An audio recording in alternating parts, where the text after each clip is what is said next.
यह कहानी है उत्तर प्रदेश के एक छोटे से गांव की, जहां चारों तरफ हरियाली, खेत खलिहान और लोगों के बीच अपनापन था। उसी गांव में लल्लन नाम का आदमी रहता था। अब लल्लन कोई आम आदमी नहीं था। खाने पीने का ऐसा शौक कि सुबह होते ही बोलता है। अरे भाई, अगर सुबह सुबह चिकन मटन ना मिले ना तो दिन ही बेकार। बाकी लोग दूध चाय से दिन शुरू करते थे, पर ये जनाब उठते ही बोलता है। आज नाश्ते में अंडा करी, चिकन चॉप और गरम पराठा ले आओ माँ। अरे बुक्कड़, कुछ काम भी ढूंढ लिया कर बेटा। रोज तुझे मटन चिकन नहीं खिला सकती। लल्लन मुस्कुराता है और बोलता है। माँ ठीक कह रही है। अब अगर रोज ऐसा खाना खाना है तो मुझे जरूर कुछ काम ढूंढना पड़ेगा। भरपेट दबा के चिकन मटन खाने के बाद लल्लन निकल पड़ता है बाजार काम की तलाश में। गांव वाले कहते हैं। अरे भाई, ये आदमी एक दिन पेट के चक्कर में पहाड़ तोड़ देगा। लल्लन हंसकर बोलता है। भोग भी तो भगवान का दिया वरदान है, बस उसका सम्मान करता हूँ मैं। वो अपने दोस्त पिंटू के घर जाता है। पिंटू बोलता है। क्या हाल लल्लन, वही हड्डी वही खाल। लल्लन हंसते हुए। चल भाई, बाजार चलते हैं, कुछ खा पी आए। दोनों निकल पड़ते हैं बाजार की ओर। रास्ते में मछली वाला ठेला दिखता है तो रुक जाते हैं। भैया, 2 प्लेट मच्छी भात लगा दो, बढ़िया मसाले वाला। दोनों मजे से खाते हैं और फिर चौक पर बैठकर बात करने लगते हैं। पिंटू बोलता है। ऐसे तो दिन नहीं चलेंगे लल्लन, कुछ धंधा करना पड़ेगा। लल्लन सोच में पड़ जाता है। सही कह रहा है तू पिंटू, खाने पीने का ही काम करूँ क्या? पिंटू हंसकर बोलता है। खाने पीने का धंधा खोल देगा तो सारा माल खुद ही खा जाएगा। लल्लन बोलता है। नहीं भाई, इस बार सच में करके दिखाऊंगा। लेकिन क्या बेचूं? हमारे गांव में सब है, पर मटन वाला कुछ अलग नहीं। तू कुछ नया कर, फुल बकरा मटन बना। लल्लन की आंखें चमक जाती हैं। अरे वाह, ये तो बढ़िया आइडिया है भाई, लेकिन मेरे पास पैसे नहीं हैं। पिंटू कहता है। कोई बात नहीं, मैं उधार दे दूंगा, काम चल पड़े तो लौटा देना। अगले दिन लल्लन ठेला खोल लेता है। पूरा बकरा साफ करके उस पर मसाला, लहसुन प्याज का पेस्ट लगाता है और धीरे धीरे आग पर पकाने लगता है। सुगंध चारों तरफ फैल जाती है। गांव के लोग रुकने लगते हैं। अरे लल्लन भैया, क्या बवाल चीज बना रहे हो। लल्लन बोलता है। भैया, ये है फुल बकरा मटन, एक बार खाओगे तो दीवाने हो जाओगे।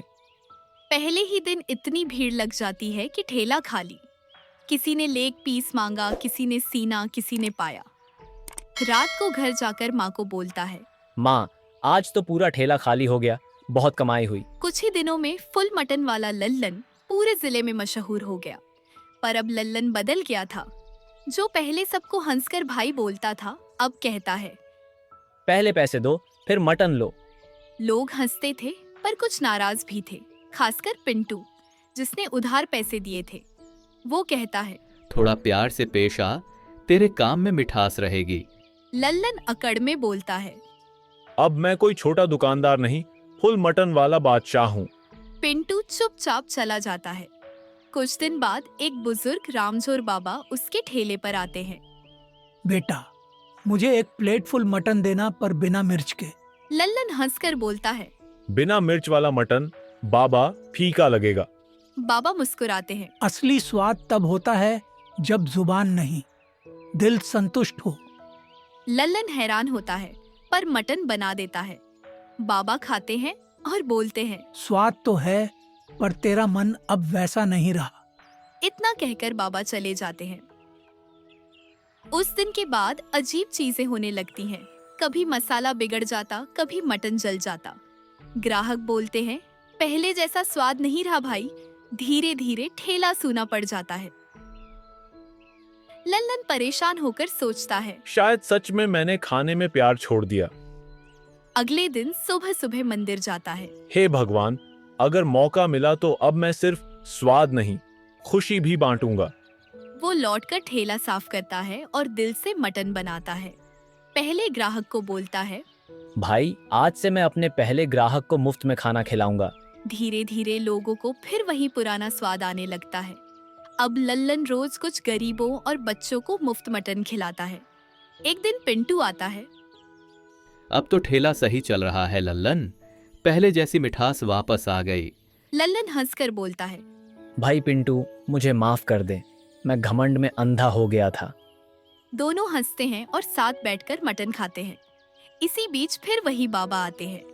लल्लन दौड़कर उनके पैर छूता है। बाबा, आपने सही राह दिखाई। बाबा बोलते हैं। बेटा, अब तेरा खाना फिर से अमृत बन गया है। अब तेरा मटन मत बेच और कुछ शाकाहारी चीजें बेच। लल्लन सिर झुकाकर बोलता है। जैसी आपकी आज्ञा बाबा। बाबा मुस्कुराते हुए चले जाते हैं और फिर शुरू होती है लल्लन की नई कहानी, फुल मटन वाले से फुल प्यार वाले की। दोस्तों, अगर आपको ये कहानी अच्छी लगी हो तो वीडियो को लाइक, शेयर और सब्सक्राइब जरूर करें और कमेंट में अपना नाम लिखिए, क्योंकि अगली कहानी में आपका नाम भी आ सकता है।